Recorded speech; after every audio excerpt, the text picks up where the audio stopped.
Google's decided to track you in two ways now in Chrome. Twitter is auto-submitting your data to AI unless you opt out, which I'll share how to do. US courts are preventing people at the border from peeking into your phone without a warrant, which is a massive win, and a lot more. Welcome to Surveillance Report 188, where but normally we are dedicated to keeping you private and secure with the latest news in the past week. I'm Henry from Techlore, and as I alluded to, Nate unfortunately had to take this weekend away from things, and so he will probably be back next weekend. As always, if you enjoy this podcast, we really appreciate all of your support that we can get on Patreon, which is at patreon.com/surveillancepod, and you get some nice perks in exchange for this. You get to join our Q&A, you get to support this podcast and keep it free, and we actually re-upload all of these and remove not only the segments like this, so you don't have to skip through anything while you're driving or anything like that, but we also add in more content. So if you want more of our analysis and more of our thoughts, that's only on Patreon. Now, if you don't like Patreon, we're also on LibrePay, and we also support Monero. I've been seeing a lot of Monero tips recently, so all of you people sending us Monero, thank you so much. Without further ado, let's talk about Google. So the highlight story this week: after years of uncertainty, Google says it won't be deprecating third-party cookies in Chrome. So a little bit of backstory here that I don't even think the article touches on that we're using in the sources. Google released something called FLoC, and I'm talking like years and years ago. And people didn't like FLoC because there were still a lot of privacy issues with it. And the idea behind FLoC was that Google now essentially does ad tracking within your browser, so that way sites don't have to roll out third-party cookies. It's meant to be a cookie killer. People didn't like FLoC, so then Google released a different version of it in the future called yes, actually this is the name, the Privacy Sandbox. It's worth mentioning this is not a privacy tool. It doesn't enhance your privacy in any way. The only thing it can do is it can debatably be a more private alternative to cookies. So Google rolled out the Privacy Sandbox. If you're using Chrome, you probably have it in there. But it turns out all the fuss over the years, and here's where we're getting to the story, wasn't in vain, and the ad industry's cries have finally been heard, because in an updated approach announced in the blog post, Google revealed it won't be deprecating third-party cookies, which was the whole reason they pushed this Privacy Sandbox. Instead, it's introducing a new experience in Chrome that lets users make an informed choice across their web browsing, which they're able to adjust at any time. They developed the Privacy Sandbox with the goal of finding innovative solutions that meaningfully improve online privacy while preserving an ad-supported internet that supports a vibrant ecosystem of publishers, is what they wrote. The sandbox isn't actually going anywhere, which is weird, and it's uncertain what's going to happen from here, but right now it seems like you now have two things to disable if you're using Google Chrome: third-party cookies and I like to call it non-privacy sandbox. So if you're watching this and you're new to the podcast and you're using Google Chrome, highly recommend disabling those two features. They really don't do anything for you. First-party cookies are the cookies you might actually need to use. Third-party ones, rarely so.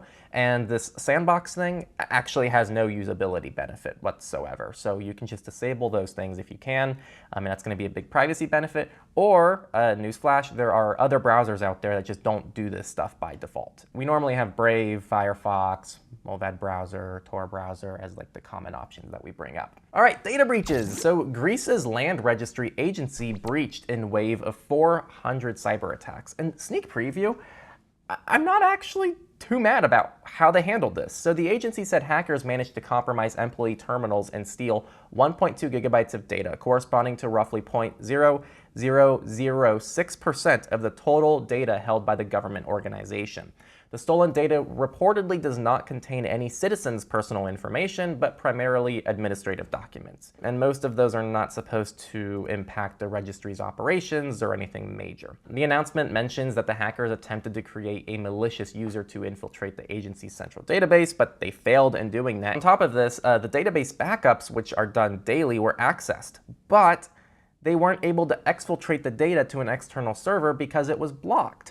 So yeah, this actually is kind of a rare data breach where it seems like someone broke in after a lot of work and the company actually had somewhat decent protections in place. This still is a data breach. It still is a problem. I'm not saying that they did perfectly, but I think relative to many other data breaches, some of which we'll talk about today, it's a little bit better. This next one is very ironic and very fun. So Breach Forum's V1 hacking forum data leak exposes members' information. Now this requires a little bit of backstory. Multiple forums have operated under the name Breach Forums, which all are devoted forums to building a community of collectors and threat actors who trade, sell, and leak data stolen from breached companies. So it's pretty much a little community for people who want to sell data that they stole. They have a long history of being shut down and restarted by new people and people getting arrested. You can read a lot about it in the sources, but it's kind of this never-ending chase. And last week, a well-known threat actor named Emo actually leaked the personal information of over 200,000 members of these breach forums, which are designed to breach other people. So it's a little bit ironic and kind of a situation where the bad guys got a little bit. So according to Emo, the data comes directly from Fitzpatrick, who I believe is one of the people who runs these communities, who actually tried to sell it themselves in June 2023 for $4,000 while out on bail. So that's interesting, and Emo says the data was eventually purchased by 3 threat actors. For those wondering what the leaked data is of the forum members, it includes forum members' user IDs, login names, email addresses, registration IP addresses, and the last used IP address when visiting the site. Got. That was kind of an interesting story. All right, and earlier I said that there's going to be bad examples of data breaches, and I think this is one of them. So, hacker claims theft of Pyramal Group's employee data. So, this is in relation to thousands of current and former employees of this Indian conglomerate Pyramal Group, which is, I didn't know this, they're a multinational company that operates across pharma, financial services, and real estate. Traditionally 3 very pro-people industries. Pyramal rebuffed claims that its systems were breached and said the information actually came from a third party. So after conducting their investigation, they can confirm that there has been no data breach incident. Their IT and cybersecurity teams have rigorously examined all their systems, and there's no evidence to support the claim that any information or files of this nature exist on their servers. Additionally, the sample data does not include any Pyramal information, such as employee email IDs, and it appears to originate from a third-party platform. That's what they said in an email statement, and that's kind of it. When asked by TechCrunch, the spokesperson refused to say how the company determined that it had not experienced a data breach, such as whether they had the technical means to detect data exfiltration. So, a really interesting situation here. I won't say anything about the likelihood of who was behind this, but all I'll say is there have been numerous stories covered on this very podcast this year, multiple times, where companies said, yeah, we didn't have a breach. Didn't happen. Must have been someone else that had our data.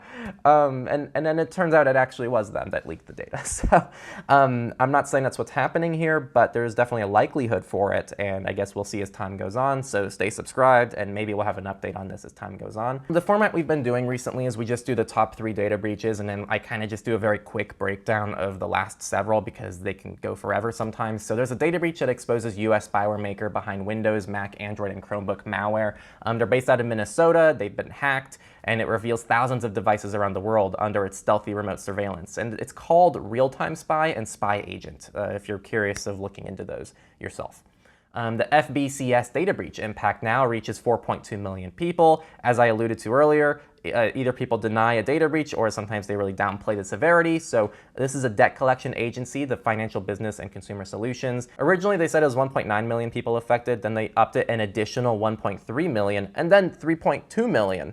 And now we're up to 4.2 million. So interesting how things keep going up. And finally, the cryptocurrency exchange Gemini has disclosed a third-party data breach, which involved banking information, but no other information. So if you're somebody who's involved with Gemini, you probably want to see if your bank account details are okay. Company news. So X, formerly known as Twitter, or still known as Twitter by many, is now using your data to train its AI, called Grok. And this is enabled by default. The good news here, even though it's a default, is that you can switch it off and also delete your conversation history with the AI. So if the setting is turned on, X can utilize your posts as well as your user interactions, inputs, and results with Grok for training and fine-tuning purposes. X goes on to note that this also means that your interactions, inputs, and results may be shared with their service provider, XAI, for these purposes. So it's not even just kept within the company. Although it's not possible to disable the setting via the mobile app, which is obnoxious, you can do so on the desktop version. So you have to get the desktop version, you have to open the settings page, select the privacy and safety button, select Grok, and you have to uncheck the box there. That's how you do it. It's annoying everyone has to do this. The EFF put out a PSA to get this done. I quoted it and reposted it. Hopefully people do it. If you haven't done it, go do it. Telegram, the messenger, has a 0-day vulnerability which allowed sending malicious Android APKs as videos. Very interesting attacks. So this was dubbed Evil Video, and it allowed attackers, again, to send a malicious Android APK payload which looks like a video file. And if you check out the sources and you look at the screenshots, it's actually really crazy. So this was from a threat actor named Ankrano, which first began selling this on June 6th. This flaw existed in Telegram 10.14.4 and older, and Telegram did respond on July 4th, almost a month later, stating that they were investigating the report and then patched the vulnerability in version 10.14.5, released on July 11th, which is over a month later. It was a 0-day, so it's not like they just, didn't patch it for a month, but this speaks to how 0 days are important, and you want to make sure you get your security updates as fast as possible. All right, research. Secure Boot is completely broken on 200 plus models from 5 big device makers. So for those who don't know, in 2012, there was this industry group effort to adopt something called Secure Boot, which protects against long-looming security threats, which is essentially malware in your BIOS. For those who are less technical, this is essentially like the firmware that's running very deep in your computer that loads before your operating system. So Secure Boot does a little bit to help protect you from this kind of stuff. Now there's a problem, because researchers from security firm Binarly revealed that Secure Boot is pretty much compromised on more than 200 device models sold by Acer, Dell, Gigabyte, Intel, and Supermicro. The cause of this is there was a cryptographic key which underpins Secure Boot on those models that was leaked in 2022 in a public GitHub repo committed in December of that year. So someone working for multiple US-based device manufacturers published what's known as a platform key, and it essentially allows people to bypass Secure Boot. So until device manufacturers and OEMs provide firmware updates, anyone can basically execute any malware or untrusted code during system boot. Of course, like they say, privileged access is required, but that's not the hardest thing to get in every situation. So their scans of firmware images uncovered 215 devices that use the compromised key, which can be identified by a certificate serial number, which you can also find in the sources. It's a big, long string of digits I'm not going to read out. But for those who are less able to find that, they also conveniently have a table appearing at the end of the article, which lists all the affected things for you. So if you're curious if you're impacted by this, go check it out. And if you are impacted by this, I don't believe there is a patch yet, as far as I know. But you should really keep your eyes out and make sure you install security updates as soon as you can for your BIOS and other firmware. Another research article. I struggle to call this research, but I don't know where else to put it. So data from deleted GitHub repos may not actually be deleted. Now, this is called a CFOR vulnerability, which occurs when one repository fork can access sensitive data from another fork. For example, the firm showed how one can fork a repo, commit data to it, delete the fork, and then access the supposedly deleted commit data via the original repository. This is how Git works, generally. I know there are going to be mitigations against this. I'm not denying that. I'm not excusing the problem. But for people who've used GitHub, this is just naturally what you think of how GitHub works. So if you have somebody's repo, you can fork it, commit changes to it, and now you have a copy of the repo. It's no different than you essentially copying and pasting the website to your own computer. They're calling for a way for GitHub to also delete on their end as well. This is especially important, they're saying, in situations where a company uploads something like a private encryption key, like the BIOS situation I just talked about, which I believe was actually uploaded to GitHub. And so this prevents a situation where somebody uploads something stupid to GitHub, deletes it, but now there's actually a copy of it. I can't lie, I think this is pretty unimpressive research. I mean, again, it's no different than somebody maybe having an RSS feed or constantly scraping a website all day for all changes, and then it doesn't matter. I pretty much see anything on GitHub as being public information, so I agree that this is something that maybe can be patched to reduce the likelihood of malicious and nefarious activity. But ultimately, I don't see the huge problem with this myself. I'd be very curious for people who are more active on GitHub if you have any thoughts about this. Politics, and we actually have some good news. So in the US, courts have closed the loophole letting the feds search your phone at the border. This has been a huge issue for a long time now. So for years, courts have ruled that the government has the right to conduct routine, warrantless searches for contraband at the border. Customs and Border Protection has taken advantage of that loophole in the Fourth Amendment's protection against unreasonable searches and seizures to force travelers to hand over data from their phones and laptops. However, on Wednesday, Judge Nina Morrison in the Eastern District of New York ruled that cell phone searches are a non-routine search, more akin to a strip search than scanning a suitcase. And the cool thing is she even acknowledged journalists. So she specifically acknowledged the First Amendment implications of cell phone searches. She cited reporting by The Intercept and Vice about CPB searching journalists' cell phones based on these journalists' ongoing coverage of politically sensitive issues, and warned that those phone searches could put confidentiality sources at risk. So as the court recognized, letting border agents freely rifle through journalists' work product and communications whenever they cross the border would pose an intolerable risk to press freedom, which is what the staff attorney said at the Freedom of the Press. This thorough opinion provides powerful guidance for other governments grappling with the issue and makes clear that the Constitution would require a warrant before searching a reporter's electronic device. Super cool stuff. Switzerland now requires all government software to be open source. And I'm kind of priming you for the open source section by putting this in between politics and open source because it's kind of both. I will say there's kind of a bias in this article against the US, but not in like a I hate America, just in a the US needs to catch up kind of way. So I think that's the POV of the author. So pretty much they're saying several European countries are betting on open source software. In the US, not so much. In the latest news from across the Atlantic, Switzerland has taken a major step forward with its federal law on the use of electronic means for the fulfillment of government tasks. That's a mouthful. We're going to say MBAG from here on out, which is actually, I believe, the formal acronym for it. This groundbreaking legislation mandates using open source software in the public sector. This new law requires all public bodies to disclose the source code of software developed by or for them unless third-party rights or security concerns prevent it. This public money, public code approach aims to enhance government operations transparency, security, and efficiency. Now, in the US, there's some support for open source, but nowhere near as much as in Europe that we've seen. The federal source code policy, for instance, requires federal agencies to release at least 20% of new custom-developed code as open source software. It doesn't, however, mandate the use of open source. And like I said, open source news. So the first story is pretty heated. So Proton has released Proton wallets, which they're calling a safer way to hold Bitcoin. I really wish I had Nate here for more thoughts because I already made a whole video about this. I'm not super happy about it, but I'm going to try to just give you the news. So Proton released this wallet and it's only a Bitcoin wallet. It's still missing some important privacy features for Bitcoin. So yeah, I think what people really want is there to either be better privacy on Bitcoin, which is really hard to do with Bitcoin and would probably lead them to iffy legal territory, which they say themselves because they plan to use CoinJoin in this wallet and they decided not to in fear of legal issues.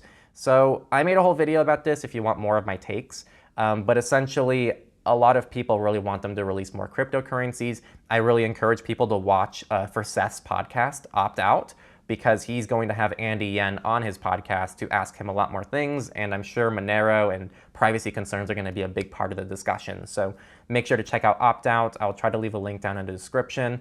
But yeah, it's a really weird move for Proton. As a Proton subscriber, this really was interesting for me and I'm not a fan of it. I think to not be quite as negative about it, there's some things Proton can do that would make me a little bit more on board with this, which is A, release other cryptocurrencies, especially privacy-respecting ones. They're a privacy-respecting service, and they don't accept Monero. Tuda accepts Monero. Mulvan accepts Monero. IVPN accepts Monero. All of these top privacy organizations accept Monero for a reason, but not Proton. They never accepted it. They don't want to build it into their wallet. So it'd be awesome to see any kind of Monero support anywhere. And I think that would rebuild a lot of trust in the privacy community.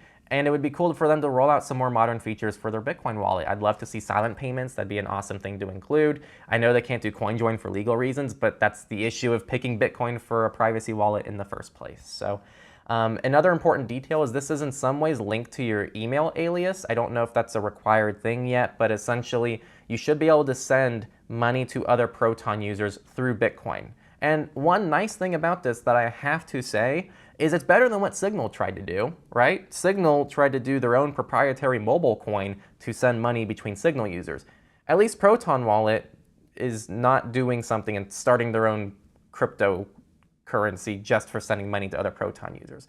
But my main concern, and the main thing I'm targeting here, is the lack of privacy consideration. I don't know why that's not something that a privacy company would take more seriously. So that's what I have to say about that story. I don't know how much I left in for the patrons and how much I left in for the public release, but that's what I have to say there. I really wish I had Nate on to ask his thoughts on this, because I'm sure he'd have something to say about it. Actually, I'm gonna try to remember to ask Nate next week. So stay subscribed, and I'll try to, like, maybe at the beginning ask Nate about his thoughts about this, or maybe the end or something, because I think it'd be fun. This one is actually pretty cool. So it's a very simple story. Mullvad VPN on Mac now supports split tunneling, which allows you to direct your VPN traffic through one app, but not another app, for example.